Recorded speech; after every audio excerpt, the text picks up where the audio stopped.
நாளைக்கு சமையல் பண்ணு. நான் ஒரு நாளைக்கு துணியை துவைச்சேன்னா நீயும் ஒரு நாளைக்கு துணியை துவைக்கணும். அப்புறம் முக்கியமான ஒரு விஷயம், என் விருப்பம் இல்லாம என்ன நீ தொடவே கூடாது.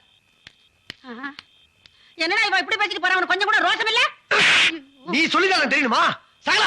இதுக்கு மேலையும் பொறுமையா இருந்தோம்னா இந்த மீச வச்சதுக்கே அர்த்தம் இல்லாம போயிடும். பொழந்துற யோ, அவளை அடிக்கும் போது யாரும் தடுத்தீங்க கொலவனுதான்.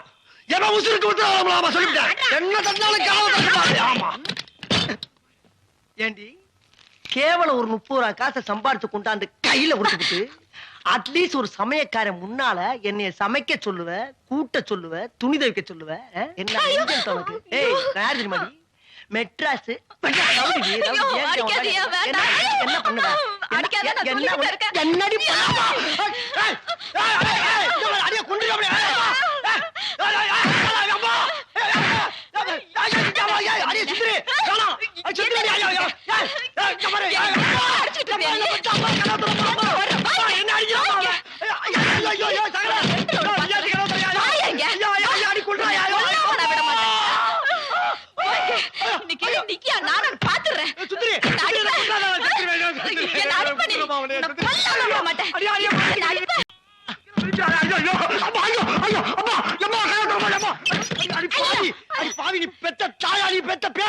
உள்ள வச்சு நாயா அடிக்கிறா ஏண்டி வெளியிட்டு வேடிக்கை அடி பாக்குறேன்.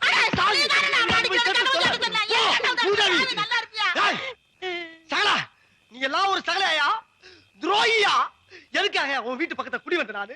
ஒரு ஆத்திர அவசரத்துக்கு உதவி பண்ணாலே வந்து நானு உள்ள கைய முறுகிட்டு நெஞ்சில குத்துறாயா? அந்த குத்துறா வெளியில இருந்து வேடிக்கை பாக்குறா அறிவு கெட்டவனே. என்ன நீ அடிக்க ஆரம்பிச்சா?